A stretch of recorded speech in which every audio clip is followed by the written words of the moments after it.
Mission impossible the final reckoning तुम्हारी उस पसंदीदा औरत की तरह है जो दिखने में तो काफ़ी हॉट है, बस अपना मुंह ना खोले तो ही अच्छा है। मतलब कि बिना सेक्सिस्ट होए तो बोलूं कि in my humble opinion mission impossible ये वाला पार्ट 8 है तो अपने एक्शन सीक्वेंसेस को लेकर डेफिनेटली काम करती है।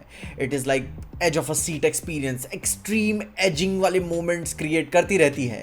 पर इसकी स्टोरी की बात करें तो काफ़ी डल है, जिसमें ऑब्वियसली मैं आपको कोई स्पॉयलर्स तो नहीं दूंगा, मगर इसकी स्टोरी का हिसाब कुछ ऐसा है कि एक एआई है जो त्रालाले और त्रालाला करने की जगह दुनिया खत्म करना चाहता है अपनी एआई की हैकिंग वाली ताकतों से, क्योंकि वो बहुत बहुत बहुत ही ज्यादा एडवांस है। एंड फिर क्या, टॉम क्रूज को उसी एआई को रोकना है जहां पिछली पिक्चर में भी वो रोकना चाहते थे, मगर इस पिक्चर में वो एंड गेम मोमेंट क्रिएट करने की कोशिश करते हैं ताकि वर्ल्ड वॉर 3 ना शुरू हो जाए। जहां फिल्म लंबी तो है, अपनी 2 घंटा 45 मिनट का टाइम में ये अपने एक्सपोजिशन को समझाने में काफी टाइम लेते हैं और फिर समझाने के बाद दिखाते भी हैं, जो कि ऑब्वियसली रेपिटेटिव नहीं है लेकिन एग्जॉस्टिंग हो जाता है। पर अपनी उसी स्टिली स्टोरी में भी इनका क्या एक्शन स्पेक्टिकल टॉम क्रूज ने अचीव किया है भाई, उसकी तो दाद देनी पड़ेगी।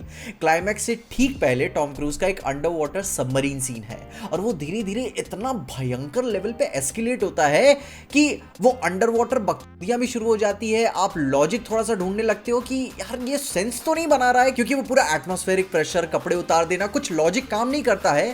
पर वो जो साइलेंट एक्शन स्पेक्टेकल का कमाल उन्होंने अचीव करके दिखाया है कि आप सरप्राइज हो जाते हो कि यार इस तरीके से भी इंटरटेन लोगों को किया जा सकता है। वो पूरा सिचुएशनल सीन है कि अगर आपने अनचार्टेड कुछ गेम्स खेले होंगे तो आपको वो डर याद होगा कि वो जो सन्नाटे में आपको एक्शन से गुजर के निकलना होता है और वो पूरा सिचुएशन करीबन 10 15 20 मिनट तक कुछ भी अपने हीरो के साइड में नहीं रहता, हर चीज गड़बड़ होती चली जा रही है, वो क्लॉस्ट्रोफोबिया क्रिएट हो रहा है। और उसी के बीच में ईथन भाई हार मानने से रहे कि भाई मैं यहां से निकलूंगा तो जरूरी निकलूंगा चाहे कुछ भी हो जाए। एंड इसीलिए that submarine scene is my favourite. मैं इस बात को लेकर हैरान हूं कि यह करके दिखाए उन्होंने एक्शन स्पेस में कि यार इस तरीके से भी लोगों को एंटरटेन कर सकते हैं। एंड वो चीज़ देखकर I am really proud.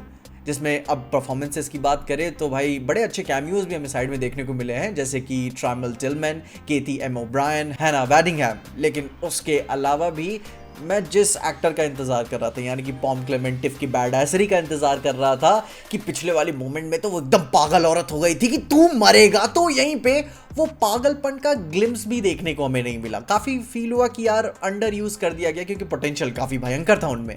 And वहीं Tom Cruise and Hayley Atwell के बीच में उन्होंने कुछ बिल्ड करने की कोशिश की थी, पर वो मोमेंट सही नहीं था क्योंकि स्टेक्स इतने बड़े थे, तो कुछ खास खिल के बाहर तो नहीं आ पाया। बट हाँ, performance wise Tom cruise fail नहीं करते। जहाँ उसी के दूसरी जगह साइमन पेग काफ़ी सफ़र वाली उनकी परफॉर्मेंस रहती है, पर वो सफरिंग भी टेंशन क्रिएट किया रहता है।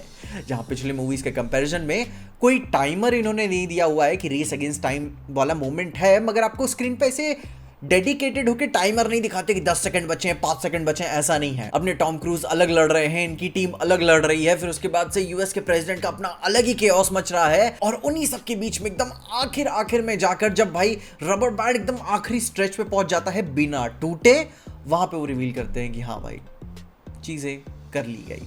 क्योंकि स्टोरी में काफी सारे प्लॉट होल्स हैं एंड कुछ खास सेंस नहीं बनाती है, अनएक्सपेक्टेड ही रहता है कि टॉम क्रूज की पिक्चर है, ऐसे एंड तो होगा ही। पर जिस एक्शन, पैशन और डेडिकेशन के साथ उस पूरे सीक्वेंस को ऐसे तराशा गया है वो काबिल तारीफ है। क्योंकि आपको पता तो रहता ही है कि हाँ कहानी कैसे होने वाली है, बट स्टिल उन्होंने इतनी मेहनत की कि हाँ टेंशन बिल्ड हो सके।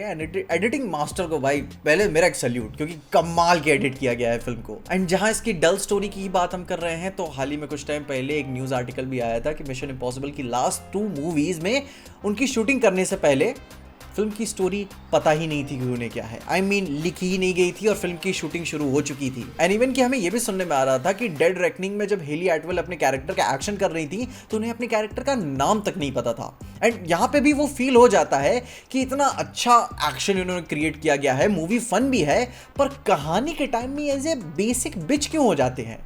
And now it make sense कि जब ये एक्शन करना शुरू कर रहे थे तो इनकी कहानी तो लिखी ही नहीं गई थी, एंड जब पूरा एक्शन शूट हो जाता है तो बीच में कहानी को स्टिच किया जाता है ताकि पूरी स्टोरी सॉर्ट ऑफ सेंस बना सके।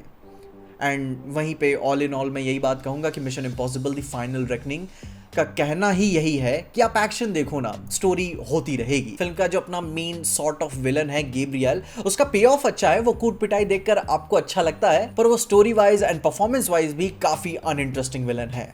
जहां मिक्स फीलिंग्स के साथ मैं यही बोलूंगा कि ये एक अच्छी फिल्म है, मुझे मजा तो आई देखकर, एंड वो भी all thanks to Tom Cruise, इसके एक्शन और फिल्म का नेल बाइटिंग टेंशन, जिसमें लास्ट के 2 पार्ट्स आपस में कनेक्टेड हैं। एंड अगर मुझे रैंक करना हो तो इससे पहले वाली मूवी यानी कि डेड रेकनिंग को मैं ऊपर रखना चाहूँगा, क्योंकि डेड रेकनिंग का एक्शन, स्पेक्टिकल और स्टोरी का बार काफ़ी ज़्यादा हाई है। एंड उसी के साथ साथ अगर आपने मूवी देख ली है द फाइनल रेकनिंग तो अपने ओपिनियंस में ज़रूर से बताना, और अगर अभी तक नहीं देखी है तो जाके देखो यार। अभी 3-4 साल का वो हाइटस लेंगे, फिर एक मिशन इम्पॉसिबल ला के पटकेंगे, एंड ये भी दिख जाता है कि टॉम क्रूज की उम्र हो गई है, तो जब तक मौका है तब तक देख लो। एंड उसी के साथ साथ अपने ओपिनियंस में ज़रूर से बताना, एंड तब तक के लिए देखते रहना पीजे एक्सप्लेन।